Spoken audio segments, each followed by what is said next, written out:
The Legend of Zelda was created by Shigeru Miyamoto and Takashi Tezuka in 1986. This game was inspired by Shigeru Miyamoto's exploration as a young boy in the hillsides, forests and cave surroundings in his childhood home in Japan. According to Miyamoto, one of his most memorable experiences was the discovery of a cave entrance in the middle of the woods.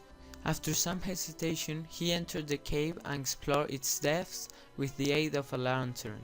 Miyamoto really liked that feeling of excitement that he had in the cave, so he wanted to recreate that feeling in a video game, and that was when The Legend of Zelda was born. Since 1986 there has been over 20 games in the series, and with each game bringing something new techniques, new technologies, and in that way changing the video game industry. The game I will be talking about in this video is The Legend of Zelda Breath of the Wild, released this year in March with the release of Nintendo Switch.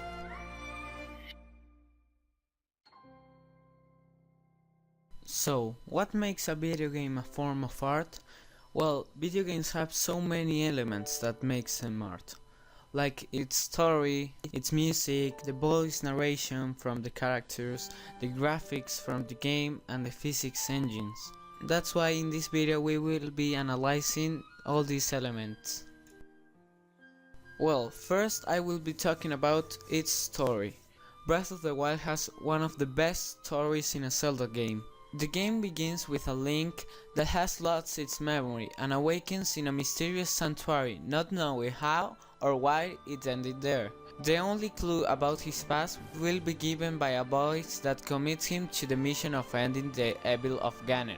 And well, I won't tell you all the story, so that you can play this amazing adventure for yourself. Then we have its awesome music. This game has one of the best soundtracks I have ever heard. From all the elements that make this game art, I think the music is my favorite. All these soundtracks are so beautiful, and actually all the music that you have been hearing on the background is actually the soundtrack of Breath of the Wild. Another element of art that Breath of the Wild has is the voice narration. This is the first Zelda game to have voice narration into its gameplay.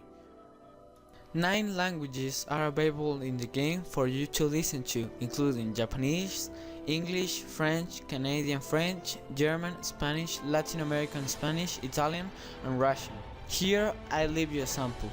But you just weren't meant to be a fighter. Yet the only thing people ever said was that you were born into a family of the royal guard, and so no matter what you thought, you had... Well, and finally, the graphics. The game graphics in this game aren't the best, but the art style that they use on this is my favorite on all the Zelda franchise. In this occasion they were inspired in the manga style and using the cel shading, that is a rendering to make computer graphics to look like hand drawings. And as you can see in the video, Nintendo has made a great job in the creation of Hyrule, making this huge world that you can have to explore. Well, now that we have finished analyzing this video game, I will tell you one fun fact about this game. In The Legend of Zelda Breath of the Wild, there is such an incredible attention to detail, not just to the lush landscapes that you see, but the sounds you hear as well. In fact, there is an extensive use of Foley work to create the ambient noise and sound effects in Breath of the Wild. There is even a sound effect for a Buckling, the basic enemy in the game, picking its nose. It's not a very loud noise, but we created it by sticking a finger in a wet cloth and squishing it around, says sound director Jamie Wakai. Well, this video has come to its conclusion, and I can say that Breath of the Wild is an incredible piece of art, and that's why this is the game that I have enjoyed playing the most, and becoming my favorite video game. You must save her, my daughter.